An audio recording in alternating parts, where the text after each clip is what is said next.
ایک بزرگ تھے، وہ گلی سے گزر رہے تھے، ایک شرابی کو دیکھا کہ وہ گندی نالی پر پڑا تھا، نشے میں دھت، حالت غیر ہوئی ہے۔ انسانی ناطے اس پر ترس آیا، اس کو وہاں سے اٹھایا، اس کا منہ دھویا اور اس کے گھر چھوڑ آئے۔ خیرات ہوئی، سحری کے وقت، تہجد کے وقت وہ مسجد میں گئے، وہ بزرگ جیسا ان کی عادت تھی، تو دیکھا کہ ان سے پہلے آج کوئی شخص تہجد کے مصلی پہ بیٹھا ہے اور نوافل ادا کر رہا ہے۔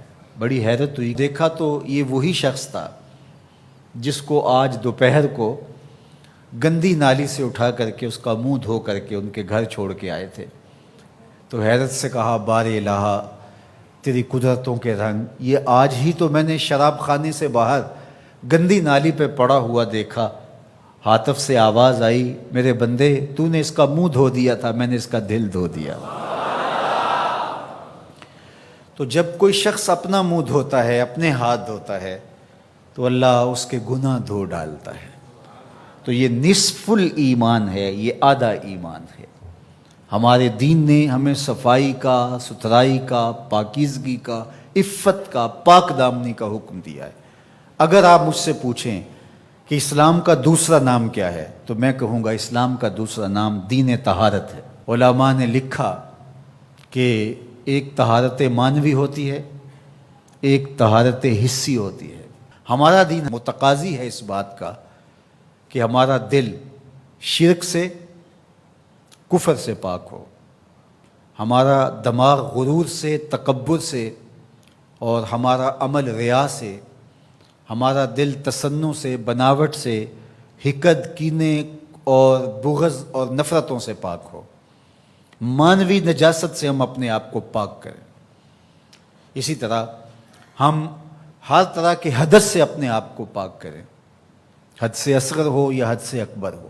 وضو سے رہیں، وضو پر وضو کرنا مستحب ہے اور یہ قربت الہی کا ذریعہ ہے، اور ہر وضو کے ساتھ مسواک کرنا مستحب ہے، اور اگر مسواک نہیں ہے تو آپ انگلی کے ساتھ اپنے دانتوں کو صاف کریں۔ غسل واجب ہو وہ تو کرنا ہی کرنا ہے، لیکن روزانہ کی بنیاد پہ صفائی حاصل کرنے کے لیے غسل کیا جائے، مستحب ہے۔ نماز کے لیے آپ کے لباس کا صاف ہونا بھی شرط ہے، آپ کے جسم کا پاک ہونا بھی شرط ہے، حد سے اکبر اور حد سے اصغر سے پاک ہونا بھی شرط ہے، اور جہاں کھڑے ہو کے نماز پڑھ رہے ہیں اس جگہ کا پاک ہونا بھی شرط ہے۔ مجھے بتائیے کوئی ایسا پاکیزہ دین آپ نے دیکھا ہے؟ اس سے بڑھ کر کیا کہ جب تم اس دنیا سے رخصت ہونے لگے اور تمہارے بدن کو مٹی کے سپرد کرنے لگے، اور وہ بدن مٹی کھا جائے گی، لیکن کہا کہ اس کو بھی ذرا غسل دے کے بھیجو، اس کو چٹے لباس کا کفن دے کے بھیجو۔ یہ وہاں پیش ہو رہا ہے تو پاکیزہ بدن کے ساتھ۔ تو یہ ہمارا دین ہے جو ہمیں صفائی کا، ستھرائی کا حکم دیتا ہے۔ اپنے ماحول کو پاک رکھیں، ماحول کو ستھرا رکھیں۔ دنیا کے اوپر بسنے والی قومیں جب ترقی کی راہوں پہ گامزن ہوتی ہیں تو وہ ان چیزوں کا بہت خیال رکھتی ہیں۔ ہم جب ترقی کی راہوں پہ گامزن تھے تو اس وقت ہماری ستھرائی کی، ہماری پاکیزگی کی، ہماری عفت کی مثالیں دی جاتی تھیں۔ جب پیرس کی گلیوں میں کیچڑ تھا، بغداد عروس البلاد کہلاتا ہے۔ آج مسلم دنیا کے شہروں کی کہانی دیکھ لیجئے، کہا جاتا ہے فلاں ایشیا کا گندہ ترین شہر ہے، فلاں دنیا کا گندہ ترین شہر ہے۔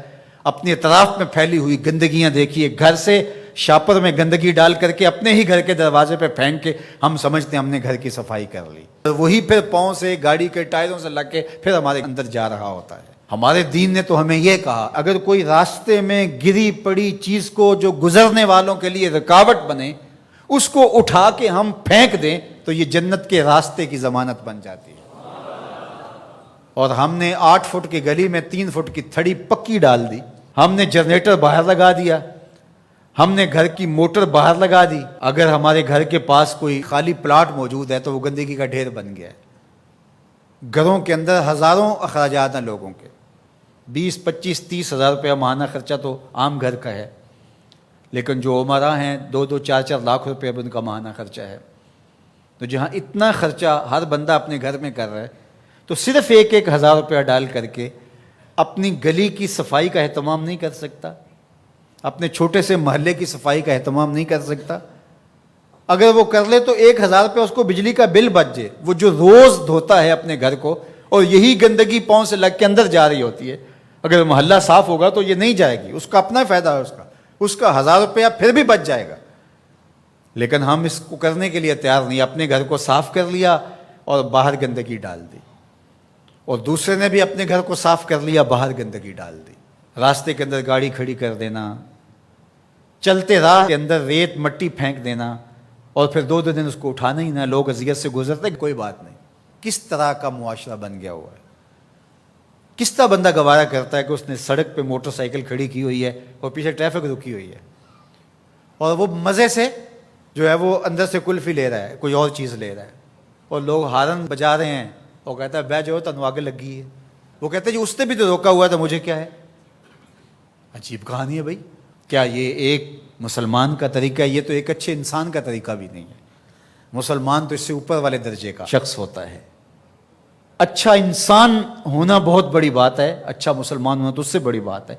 تو ہم سوچیں کہ جو ہمارے تیور، لچھن، طرز زندگی، انداز معاشرت ہے، وہ ایک اچھے مسلمان ہونے کی تو دور کی بات، اچھے انسان ہونے کی بھی نہیں ہے. تو ہمارا دین صفائی کا دین ہے، ہمارا دین پاکیزگی کا دین ہے. ماحول کی پاکیزگی سے لے کر ذات کی پاکیزگی تک، ظاہری پاکیزگی سے لے کے باطنی پاکیزگی تک، خیالوں کی پاکیزگی سے لے کے سوچوں کی پاکیزگی تک، طرز زندگی کی پاکیزگی سے لے کر انداز معاشرت کی پاکیزگی تک، ایک صالح، پاکیزہ، خوبصورت اور ستھرا معاشرہ تشکیل دینے کے لیے مجھے اور آپ کو کردار ادا کرنا چاہیے، اور ہمیں اپنے حصے کا کام کرنا چاہیے.